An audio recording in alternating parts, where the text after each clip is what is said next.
പ്രഭ ചേച്ചി ഞാൻ ഇറങ്ങാം. ഇറങ്ങിക്കോ, വീട്ടിൽ കാണാം. സിസ്റ്ററിന്റെ റൂംമേറ്റിനെ ഈടായിട്ട് എന്തൊക്കെയോ ഒരു മാറ്റം ഉണ്ടല്ലോ, ശ്രദ്ധിച്ചാലും അവളൊരു പയ്യനുമായിട്ട് ഇഷ്ടത്തില്ല.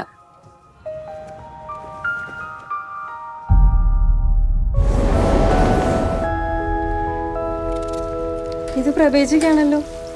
ഇതിപ്പോ ആരയക്കാനാ? ഒന്നും കാണുന്നില്ല.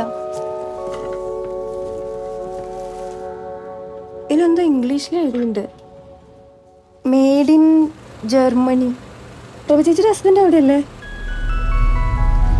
लास्ट टाइम कभी फोन किया था उसने? 1 साल से ऊपर हो गया. ചേച്ചിക്ക് ആളെ നേരത്തെ അറിയായിരുന്നു? തീരെ അറിയത്തില്ലായിരുന്നു. ഒരു ദിവസം അച്ഛൻ വിളിച്ച് വെച്ച് വീട്ടിലോട്ട് വരാൻ പറഞ്ഞു. ഞാൻ ചെന്നപ്പോഴത്തേക്ക് അവർ കല്യാണമൊക്കെ നിശ്ചയിച്ചു കഴിഞ്ഞായിരുന്നു.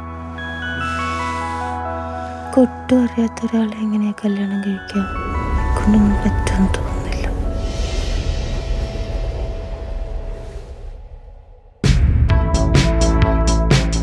അതിനെൻ്റെ മോനെ രാത്രി വരെ കാത്തിരിക്കേണ്ടി വരും. പക്ഷേ തൽക്കാലത്തേക്ക് ഞാൻ ഈ മേഘത്തിൻ്റെ കയ്യിൽ കുറച്ച് ഉമ്മ കൊടുത്തു വിട്ടാലോ?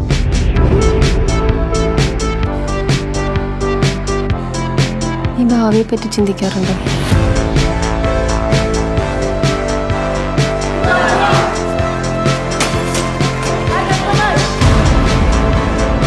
ആൾക്കാരെ നമുക്കറിയാം തോന്നുന്നു, പക്ഷെ നല്ലതാണ് വലിയ സമയമൊന്നും വേണം.